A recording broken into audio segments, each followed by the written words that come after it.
1974, kami yun. Kayo din, pwede din mag-flashback. Kanina, inoobserbahan ko yung mga umattend. May nagsabi, ganun palang itsura ni ganito. Noong high school kami, ganda-ganda nun ah. Ngayon, hindi mo na malaman kung nasaan ang waistline. 3 na. Yung isa naman, sabi niya, oo nga, ganito, bungal na, bungal. Buti na lang, hindi ko yun sinagot. Di ba napakasaya? Ngayon yung malaman na kung si ganito sana, ano na pangasawa ninyo, o si ganyan, ayun. Walang pagsisisi. Or kaya, yung iba naman nagsisisi kasi hanggang ngayon daw, maganda pa rin. Maganda pa rin yung first love ko. Yee! Yung mga tinatamaan dyan. Huwag na kayong magkaila. Kilala ko kayo. Kami noon, batch 1974, nag-graduate kami dyan sa gitna. Ang stage pa, nandito sa gitna. Di ba, madam? Tama ka? Ang hindi ko makalimutan nung time namin ay wala kasi yung mga kabats ko eh. Kabats ko sina Julita Maniago, Marlene Marsan, Marlene Maniago, Cesar Martinez, Armando Paluan. Ayun, nag-inuman kami.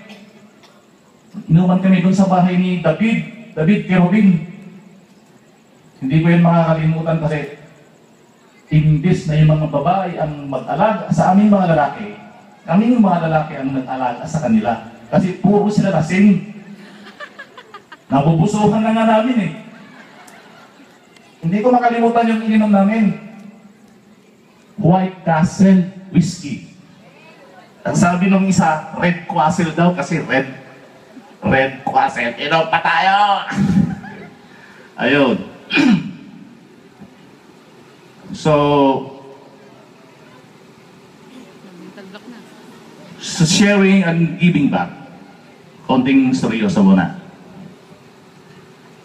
As an alumni or as an alumnus of Cato National High School, ano ba ang maisishare natin sa ating community para ito ay umunlad? Di ba, election na naman. Bawal po sa amin ang mangampanya bilang isang government employee. Bawal po. Kaya hindi po ako mangampanya.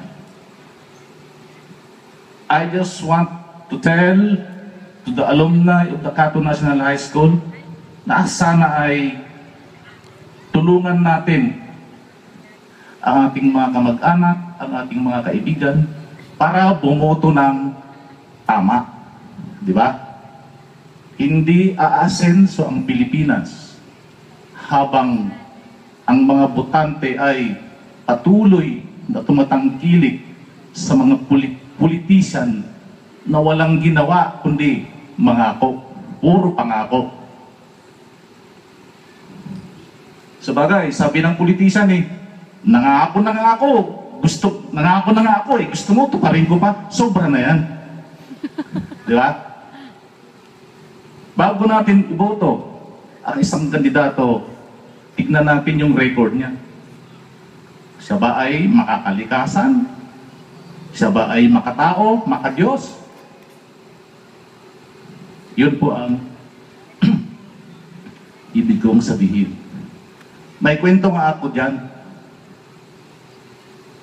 Isang araw, yung senador na matay sa aksidente, pumunta sa langit. Pagdating niya sa langit, sabi ni San Pedro, Senador, mukhang naliligaw ka yata.